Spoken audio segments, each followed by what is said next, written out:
All right, this is the last company of this batch. It's Tovbot with Gil Weinberg and Guy Hoffman. Okay,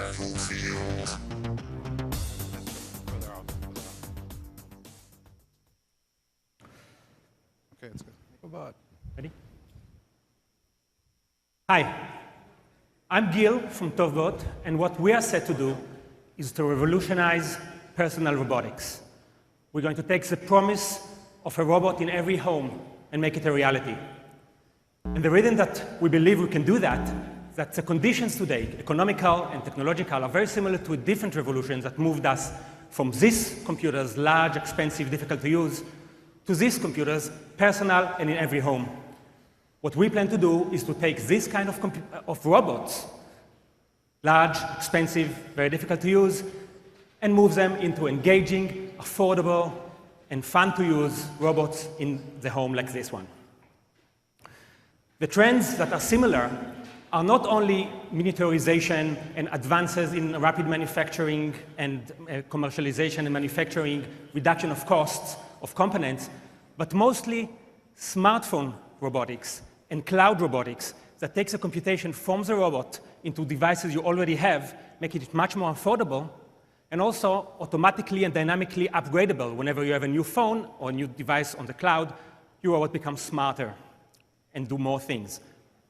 Another way we're going to revolutionize the field is we're going to move from Swiss Army knife kind of robots that do anything from saving princesses to cleaning the house, but unfortunately cost hundreds of thousands of dollars. We're going to have a set of robots that are much more targeted at limited set of tasks that can slowly get into the house because they're more affordable, do simple things very well, and slowly, when we have more of them, we can unite them back and get this all-in-all robot that we all want. And so we're really happy today to, really happy today to introduce our first smartphone-powered, cloud-connected robot called Shimmy. And Shimmy is a robotic speaker dog that doesn't just play the music for you, it actually listens to it and enjoys it as much as you do. And this is a good example of what we call our dumb robot smartphone approach. And everything that the robot does actually happens on a smartphone app and on the cloud, and the robot is just some motors, high-end speakers, and power. So let's hear some music. Shimmy, look at me. Can you play Justin Bieber? Okay, probably a better idea. How about You Sexy Thing by Hot Chocolate?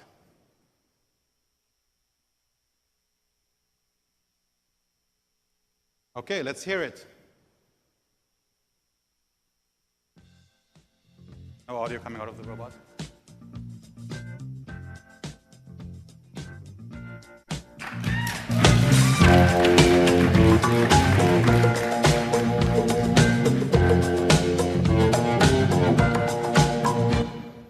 And you don't actually have to say a certain song. You can also just say the name of a band that you like. For example, play some Guns N' Roses.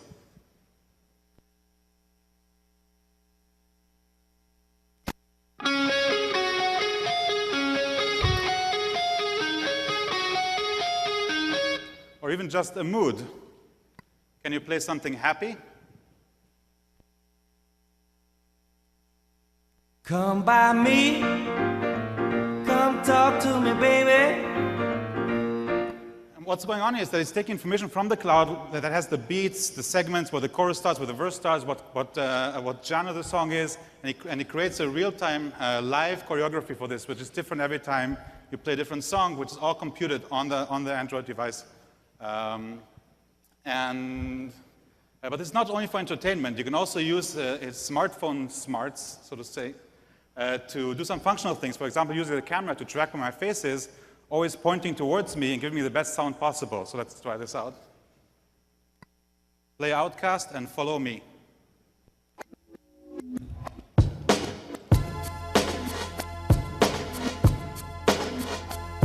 Yeah, this one right here goes out to all the babies, mamas.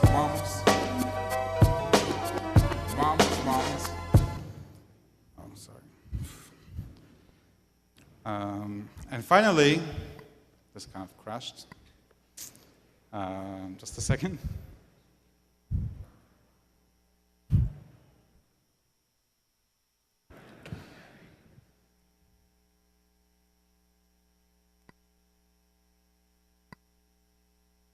And finally, it can also try to hold on. Anyway. No!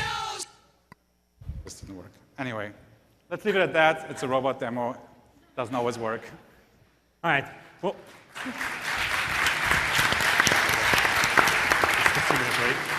what Guy wanted to show you is that it can detect clapping and choose the right song. Maybe the internet here is a little slow, so we cannot go to the cloud and find the right song. We're very happy that today we can announce that the robot, we're able to get it to $199. And if you are very quick and early adopters, like most of you are, we started a Kickstarter campaign that today you can get it for the next month for $149. Some things for the future, we're going to have apps like games. Zeus Tunes here is one of the games for music games that we're going to have. We're going to have more concepts for cloud-based robotics and for the kitchen, for the car. And let me leave you just with one 10-second clip of what you do when you have 3 shimmies playing together. And sound. They play very nicely together. Thank you very much.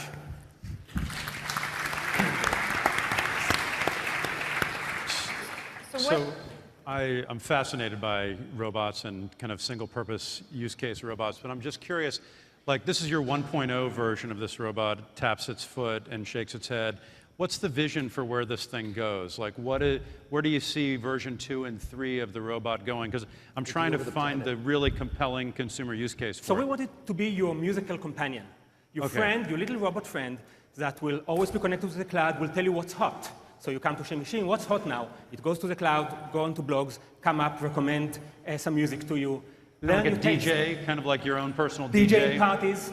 Learn your taste. So because it follows you, I can do this or that, or just dance, and it can recognize that I dance to hip-hop and not to rock. He knows I like hip-hop. He will wake me up with some hip-hop in the morning. Basically, your robotic companion.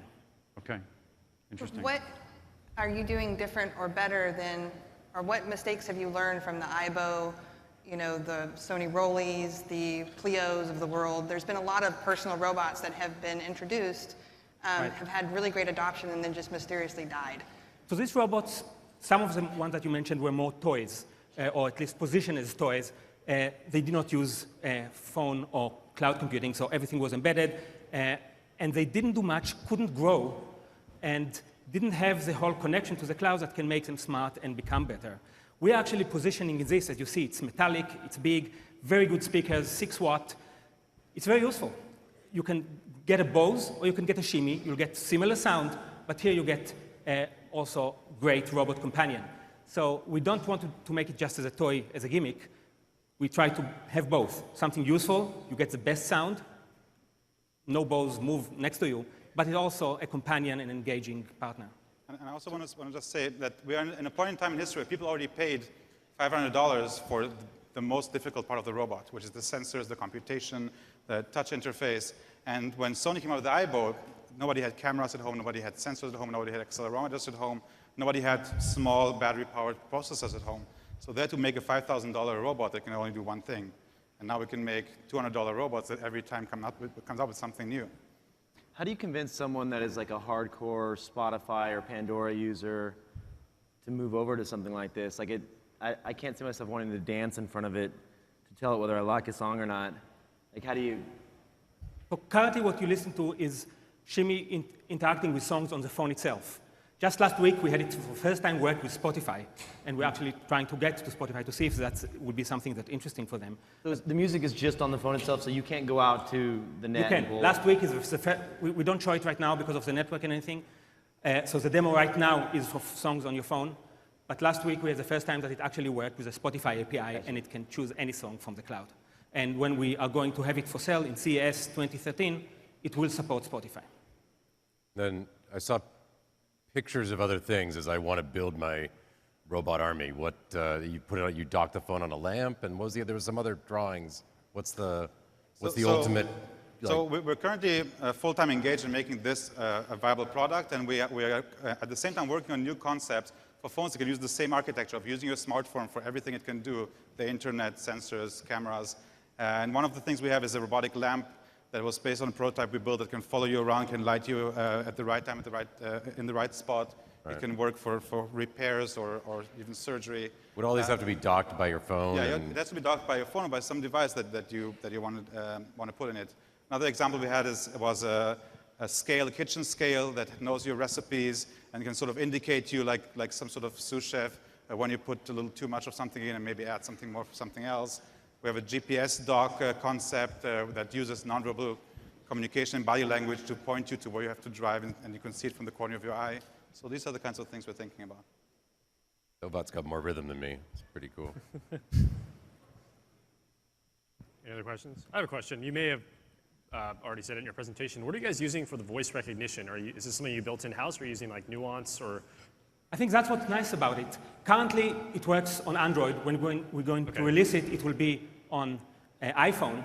But on Android, we currently use the Google voice recognition. And when Google, which is a great company, will come up with a better voice recognition, Shimmy will understand much better without us doing anything. Same with any other phone. So that's what's nice. Also, the music, we're using third-party APIs, and when they will be better, Shimmy will be a much better musical companion. So that's part of the disrupt. Any other questions? All right. Well, thank you guys. Thank you. Very cool.